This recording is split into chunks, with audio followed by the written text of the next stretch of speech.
Hey everyone, and welcome. Today we're diving into a really powerful new way to look at our world as we head into 2026. You know that feeling when it seems like everything is happening all at once? Yeah, this one's for you. Crowded, tense, fast-moving, unstable. Does that sound familiar? Well, according to the source we're looking at today, that's not just a feeling you're having, it is the reality of our world. It's a world where it feels like no single story can ever break through the noise because, well, everything is constantly pushing against everything else. And, that feeling, it leads to this really big, unavoidable question. Is the world actually collapsing? I mean, it's a thought a lot of us have, right? You turn on the news and everything just feels so fragile, like it could all shatter at any moment. But what if that's the wrong way to think about it? What if we're not actually watching one big dramatic collapse? The source we're digging into here suggests it's something else entirely. A whole new kind of global dynamic. So this brings us to the central idea of this whole explainer. I want you to forget the word collapse for a minute. The real key word for our time, it's collision. The world isn't just breaking down. No, it's being shaped by the constant, high-energy impact of all these powerful forces smashing into each other. So what do we mean by collision? Well, it's this state where all these major forces, we're talking politics, technology, the economy, the climate, they're all super active and they're all crashing into one another at the same time. And what that creates is this perpetual friction, where a shock in one area immediately sends ripples out and impacts literally everything else. And this right here, this is the main takeaway. It's a direct quote from the source. 2026 is not about collapse, but about collision. Just think about that for a second. That one sentence completely shifts our perspective, doesn't it?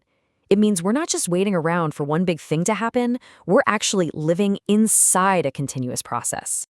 Okay, so what exactly are these colliding forces? Let's break them down. We're going to start with the ones that are shaping power, politics, and conflict all over the globe. This step, you've got the pushback of the people. And this isn't just, one protest here or there. We're talking about a global force of public anger. You see it everywhere, in labor strikes, in populist movements, and just this widespread unrest against systems that people feel have totally failed them. And crashing right into that is the persistence of conflict. The source is really clear on this one. Conflicts are not cooling down. In fact, military spending is rising all over the world. And warfare itself, it's getting more advanced, more automated with things like drones and other new tech. It's this constant, simmering force that's always there. And get this, the collision isn't even stuck here on Earth. Space has become this incredibly critical arena for strategic competition. Think about it, GPS, global surveillance, defense systems. The new high ground for power among nations, it's literally an orbit. All right, let's switch gears to the next set of forces. These are the drivers of our digital and our economic reality. And these things, they move at unbelievable speeds, and they hit with a massive impact. Leading the charge here is the acceleration of AI. I mean, artificial intelligence isn't some sci-fi concept anymore, right? It is here, and it is a huge disruptive force. It's changing everything, and I mean everything, from our jobs to national security to the very idea of what it means to be creative. And then there's the economy, which is tangled up with all the other forces. We've got this stubborn inflation that won't go away, markets that feel super fragile, and supply chains that are constantly getting rerouted because of politics. All this economic uncertainty, it's just a constant source of friction for the entire globe. And holding so much of this together, or maybe pulling it apart, is the Great Divide. This is all about that deep, deep ideological polarization, not just within countries, but between them too. You see these competing systems, totally different narratives, and these huge power blocks all clashing over what the future of the world should even look like. Okay, last but not least, let's talk about the inescapable forces, the ones that are fundamentally changing the physical ground beneath our feet and the very societies we've built. And just to be clear, these are not abstract problems for the future. They are very real right now. So let's talk about the climate. Climate change is way past being a theoretical debate. It's tangible. You can feel it. The source points out its direct impact on things we deal with every day. Our food supply, how much our insurance costs, politics, and even the basic question of where we can physically live. And that leads right into the next huge force, the movement of people. It makes sense, right? Whether people are fleeing a conflict zone or trying to adapt to a changing climate, we're seeing these massive waves of migration and displacement. And that, of course, creates immense social stress and becomes a hot-button political issue in pretty much every corner of the globe. And here's a really fascinating point from the source. It turns out even our escapes aren't really escapes anymore.